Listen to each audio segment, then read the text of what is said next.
What if I told you that in Britain, certain insults could actually mean that somebody likes you? It sounds strange, right? But that's kind of the magic of British humour and friendship. And today, I'm going to show you 16 British insults that don't push people away. They'll actually bring friends closer.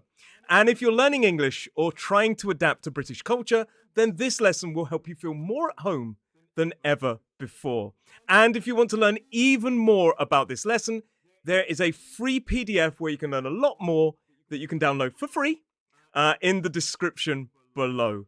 Hello, you wonderful people, and welcome to English Right Now. My name is Roy Woodhouse, and I am your British English teacher. And I've been teaching for nearly 15 years, helping people learning British English, British culture, and of course, a modern British RP accent. And I've been teaching everywhere from London classrooms to BBC projects, and now here on YouTube with English Right Now. So when I talk about British humour and culture, it's not just from books. It's actually an experience that I grew up with, that I've lived, and I love sharing these little secrets that not just help you speak English, but belong. Now, here's a thing that you need to know. In British culture, insults can be affectionate, and we call it banter. Banter is a playful kind of back and forth that we use with people that we trust. It's a conversation that's funny and not serious. Banter is kind of a demonstrated level of connection, and the closer you are to someone, the more likely you are to gently tease them. Notice that I say the word gently. It's not about being cruel. It's about kind of saying, I feel comfortable with you. I feel safe with you. We are friends. Now, I will do a whole lesson on banter as it's such an important part of British culture, and I'll give examples and deeper explanations. But fundamentally, once you reach a level of friendship where it's acceptable, and you know that the other person is kind of not only willing to accept it, but also willing to engage and will understand it, then the more it tends to happen, and it shows that the friendship is very strong. But sadly, I will say that you can't rush the process to get to this point. You can't just start instantaneously. It can take time and building of trust through things like small talk. But in my experience, in my opinion, it's worth the time, because once you're kind of in, you're in. However, these insults that I'm about to talk about, there is a warning.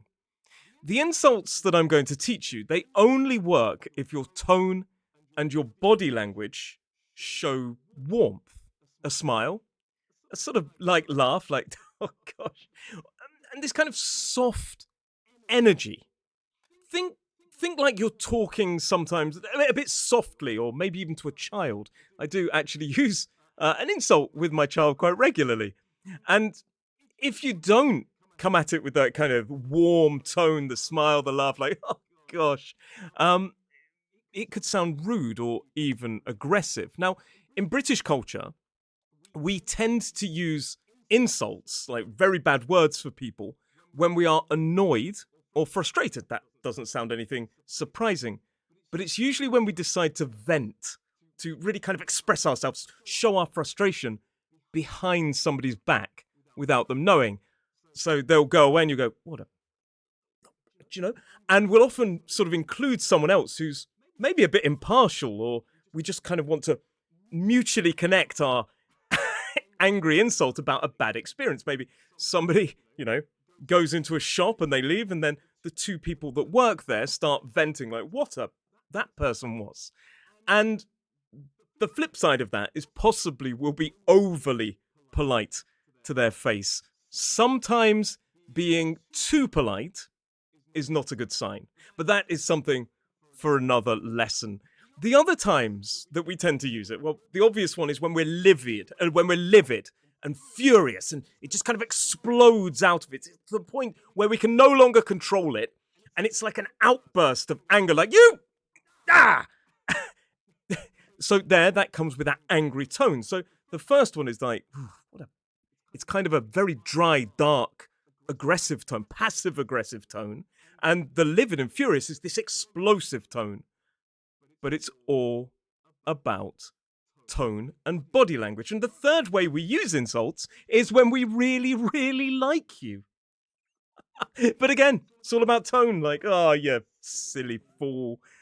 So in this lesson, I'll not only give you the words, but I'll show you how to use them with the right British tone to keep them friendly. And I will also say, as a side note, that sometimes, if you're very, very close, and we're talking that you've known each other for years, the language and the insults could get really strong.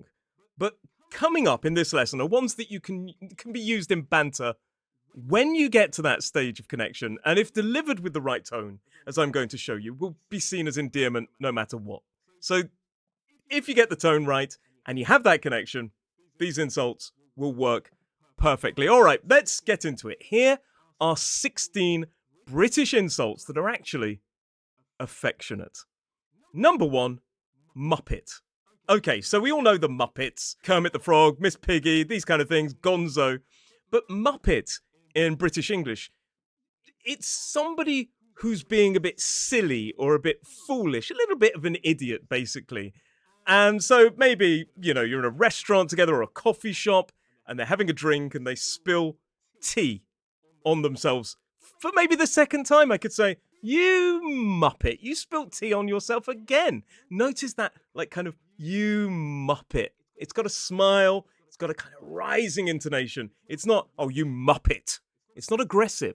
You muppet. I can't believe you've done that. It's a polite way to say somebody's being a bit silly or a bit foolish. Number 2 is numpty. Numpty is a harmless idiot. Oh, you forgot your keys again, you numpty. I've actually heard one of my best friend's wives call her own son a numpty. Oh, you're such a numpty. What are you doing now? Number 3 is daft. Daft is kind of an affectionate way to call somebody silly or maybe a little bit stupid, or something that they've done isn't the most intelligent thing they've ever done. Maybe somebody plays a joke on somebody or plays a trick on somebody, and you say, you fell for that old trick. You daft sod. Again, the tone is everything. And that word sod that came there is another word on this list. Now, sod could be quite dangerous if delivered in a sort of aggressive tone. It's one of the words that I would say be cautious of. So if I say something like, you stupid sod, that is not very nice. And sod basically means an unpleasant or obnoxious person. It's quite vulgar slang, but delivered with that tone, and if you know that person pretty well, you'll get away with it. It'll be a term of endearment. You daft sod. Next up, we have plonker. This means foolish or clueless, basically no idea of what's going on, a bit vacant maybe. And this one is actually, it's famous. It was made famous by a comedy TV show, a sitcom called Only Fools and Horses. The main character would often call his brother a plonker. He'd say, Rodney, you plonker, when he did something silly. So maybe somebody's trying to make toast, but they do it in the wrong way. You might say, you tried to microwave bread. You plonker. Notice the little laugh, the kind of light-hearted tone. And if you're wondering why I'm teaching 16 of these expressions, it's simply because I love the number 16. If you've been to this channel before, you'll know that I love 16, so that's the reason. It's not 20 or 30. Pillock is another word for an idiot, but it's usually used when somebody's being absolutely ridiculous. Now, I will say the word idiot could actually be quite aggressive. It's quite blunt, but the word pillock, well, if delivered lightly, it's fine. So somebody's walking along, they trip for no reason, you could say, you actually tripped over nothing. You're such a pillock. Again, I'm using a word like mate to keep it friendly. My tone is everything here as well. Now, bugger is a slightly rude word for somebody who's silly or annoying. But of course, if I'm doing it in banter, I might say, oh, you silly bugger. You cheeky bugger. It's a little bit stronger than some of these words on this list. But again, it's about tone. Now, on a side note, we also do use the word bugger to talk about someone that we feel sympathy for, like that poor bugger's got no food. But again, it's all about tone. Wally is a person who's a bit goofy or silly. Again, it's similar to the idea of being an idiot, but idiot could be too strong, even for some people, in banter. Wally is a safe bet to say pretty much the same thing. You wore odd socks again. You Wally. Burk is quite mild, and it means, again, idiot, silly, a little bit stupid, but delivered right, it's gonna land well. You can't remember where you parked the car. You Burke. I might even use this one to talk about myself. Oh, I'm such a Burke, I can't even remember where I parked the car. You can answer in the comments whether you think I've actually ever forgotten where I've parked the car. Now, this word again is possibly a little bit stronger than some on this list. Personally, I'd probably go for Wally or Pillock over this word. Git is arguably one of the stronger words on this list, and it technically means an unpleasant or generally quite horrible person. It's very informal, but also very derogatory if delivered in a certain way. So, for example, if I go, what a mean old git, I don't want to speak to him again, then I'm clearly very upset, and it's a horrible word. But if I say, oh, you silly git, or maybe if somebody takes advantage, and I say, oh, you cheeky git, I can't believe you just did that, then again, that term of endearment, and cheeky can mean bold or doing something quite naughty, but in a funny way. And if used together like, you cheeky git, it kind of takes the edge off that second word, especially if delivered in a friendly tone. Prat means idiot, and if delivered in a neutral way, or you prat, it could be seen as quite nasty. But again, a light-hearted tone is going to make it a lot more friendly. I can't believe you got the dates of your anniversary wrong. You prat, your wife must have nearly killed you. Nutter is a word we use for somebody who's a little bit crazy, but at the same time, funny. They amuse us with their craziness. You went swimming in winter in the river. You nutter. I can't believe you did that. Sometimes when my son does something really, really funny but a little bit crazy, I actually call him a nutter. That's one of my words. Mate, you're such a nutter. And he understands by the tone of my voice and the look of my face that I'm, of course, using it with love. Tosspot is a kind of lighter form of the word tosser, which is getting closer to potentially being quite offensive, especially if used wrong. So a tosspot is somebody who's a bit stupid or obnoxious. It is informal and it is incredibly derogatory if you deliver it in a certain way. He is an absolute tosspot. I don't want to work with him again. But if said quite flippantly, maybe somebody's annoying you or deliberately annoying you, you could go, mate, stop being such a tosspot and give me my drink back. Then it absolutely works. Twit is another word that means idiot, and if delivered with a friendly tone, then it shouldn't cause offence. Mate, you've lost your car keys. I can't believe it. You're such a twit at times, but I love you. Again, that I love you shows that I have a genuine, deep affection for that person. And by the way, British people often say that they love each other, even if it's just demonstrating friendship. It can be quite strong for some cultures, but if I say, I love you, then it could just be as friends. So be aware of that. Mate, you're such a twit, but I really do love you. And before we move on to some food-related ones, yes, there's a couple of food-related ones coming up, we need to talk about wazzock. Wazzock, surprise, surprise, also basically means idiot, or generally talks about somebody who's a bit foolish. You've actually locked yourself out of the house.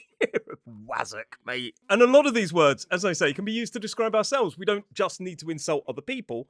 I could say, I can't believe I've locked myself out my house. I'm an absolute wazzock. And now a couple of food-related ones. There are far more of these, but I'm going to go for a couple of my favourites. Silly sausage. This is very gentle, almost childlike. I commonly call my child a silly sausage. Silly generally means a bit foolish, and sausage, well, sausage is something we eat with mashed potatoes quite commonly.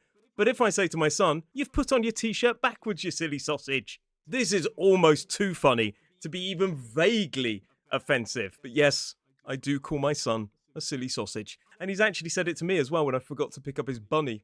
Long story, but he called me a silly sausage. And I found it really funny. Donut is somebody who's a bit clueless, not sure what's going on, but of course we deliver it quite softly. Did you just try to use the TV remote on the microwave? You donut. See the pattern?